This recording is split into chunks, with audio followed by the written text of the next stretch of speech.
আল্লাহ তাআলা পৃথিবীতে মানুষকে পাঠিয়েছেন দুটো কাজের জন্য, একটা ইবাদতের জন্য, একটা পরীক্ষার জন্য। আফাহাসিবতুম আন্নামা খালাকনাকুম আবাসা, মানুষ যেন একটা মনে না করে এমনি এমনি তাকে পাঠিয়েছে, শুধু পড়াশোনা করলে হবে, পরীক্ষা দেওয়া লাগবে না। এখন আমাদের কিছু ছাত্র এরকম পাবা যে শুধু পড়াশোনা করে, কোনো ফর্ম ফিল আপ নেই, কোনো রেজিস্ট্রেশন নাই, কোনো এক্সাম নাই, খুব ভালো ছাত্র, এরপর তাকে একটা সার্টিফিকেট দেওয়া হলো। এটা যেমন বিশ্বাস করো না, এই প্রক্রিয়াটা দুনিয়ার জন্য নয়, প্রক্রিয়াটা আল্লাহ তাআলা প্রদত্ত।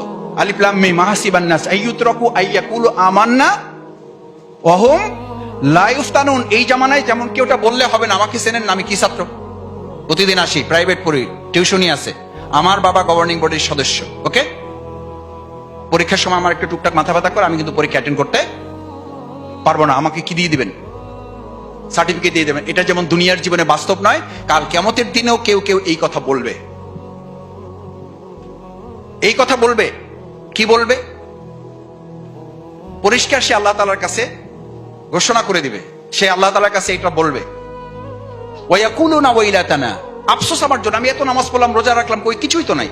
মালি হাজাল কিতাব, এটা কেমন গ্রন্থ, এটা কেমন বই আমাকে দেওয়া হয়েছে, কেমন রেজাল্ট শিট, কেমন রেজাল্ট শিট আমাকে দেওয়া হয়েছে। মালি হাজাল কিতাব লা ইউগাদির সগীরাতান ওয়ালা কাবীরাতান ইল্লা আহসা, আমার ছোট কাজটাও বাদ পড়ে নাই, বড় কাজটাও বাদ পড়ে নাই, সব এখানে লিখছে কে?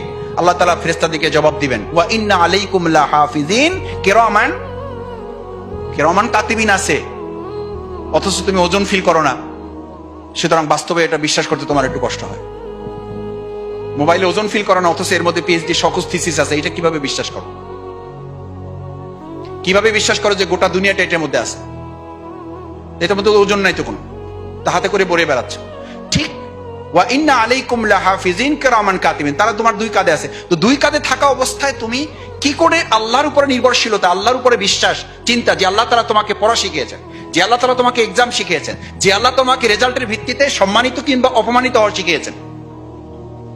সূরা জুমার আয়াত না বললে সংবর্ধনা সফল হয় না। সূরা জুমারের শেষ দুই আয়াত, ওয়াসিকাল্লাযিনা কাফারু ইলা জাহান্নামা জুমার, একদলকে সেদিন এরকম তোমাদের দুই সারি করা হবে, পাস এবং ফেল। পাস করছে যারা তাদেরকে বলা হবে এ পাশে দাঁড়ান, ফেল করছে যারা তাদেরকে এক পাশে দাঁড় করানো হবে। রিসেপশন হবে এক পাশে, আর এক পাশে তিরস্কার হবে, এক পাশে পুরস্কার আর এক পাশে তিরস্কার। ফেরেশতারা দাঁড়িয়ে বলবেন, দাঁড়াও, তোমাদেরকে কি এই কথা বলা হয় নাই? ওয়াসিকাল্লাযিনা কাফারু ইলা জাহান্নামা জুমারা হাত্তা ইযা জাউহা ফুতিহাত আবওয়াবুহা ওয়া ক্বালা লাহুম খাজানাতুহা, তারা যখন জাহান্নামের গেটে যাবে, জাহান্নামের গেটের যে সিকিউরিটি গার্ড, ওরা তিরস্কার করবে, ওরা তাদেরকে ধিক্কার দিয়ে জানাই বলবে যে কি ব্যাপার, তোমরা এখানে আসছো কেন?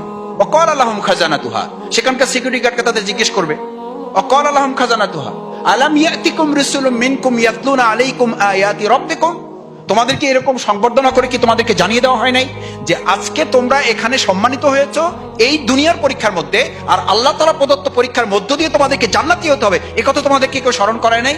সাথে সাথে ওই লোক বলবে, কলুবালা, ইয়েস, বলেছিল আমাকে, এরকম মুজাফফর ভাইরা বলেছে, এরকম আসিফরা বলেছে, আজাদরা এরকম বলেছে, শফিকুল ইসলাম মাসুদরা এরকম বলেছে, বাট আমরা কি করেছি? কলুবালা ওয়ালাকিন হাক্কাত কালিমাতুল আযাবি আলাল কাফিরিন, ওটা আমরা এক কান দিয়ে শুনেছি আর এক কান দিয়ে বের করে দিয়েছি। তার পাশে এই দুনিয়ায় তোমরা যেমন কৃতিত্ব অর্জন করার কারণে তোমাদেরকে সংবর্ধনা দেওয়া হচ্ছে, সেদিনও সংবর্ধনা দেওয়া হবে।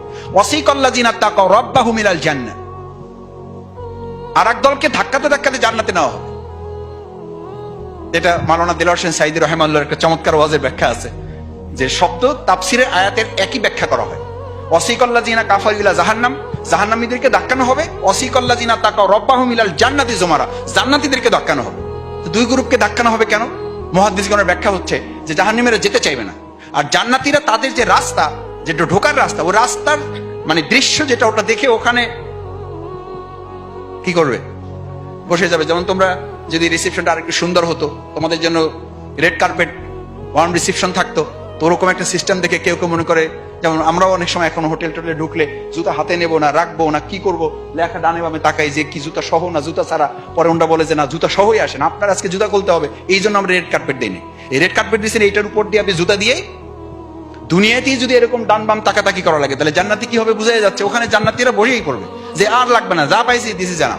ফেরেশতারা বলবে, আরে মেয়ে, এটা তো শুরুই হয়নি, তো গেট, কেবল গেটটাই ফুল দিয়ে এত সুন্দর করে বেলুন দিয়ে সাজানো হয়েছে, এইটা দেখে যদি সিকিউরিটি গার্ডের সাথে আপনি বসে যান, তাহলে আপনার তো উপরে ব্যবস্থাপনা আছে।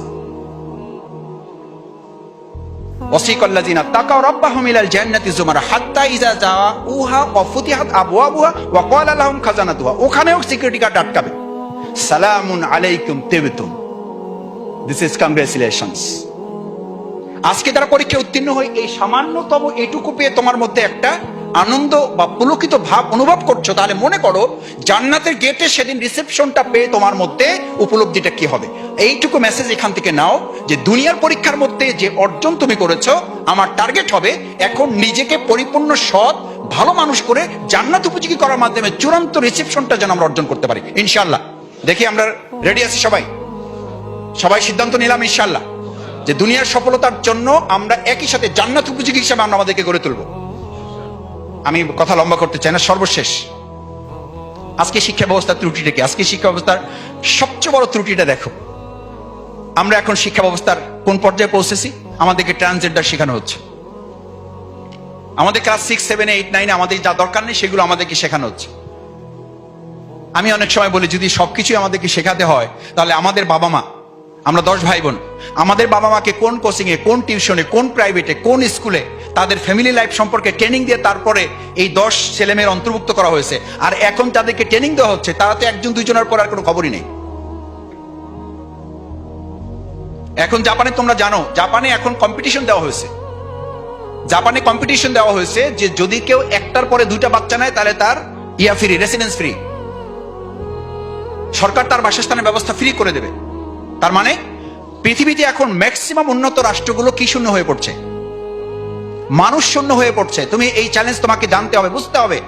আমাদের বাংলাদেশকেও একটা গুরুত্বপূর্ণ জায়গায় নিয়ে এটাকে শেষ করে দেওয়ার চক্রান্ত করা হচ্ছে।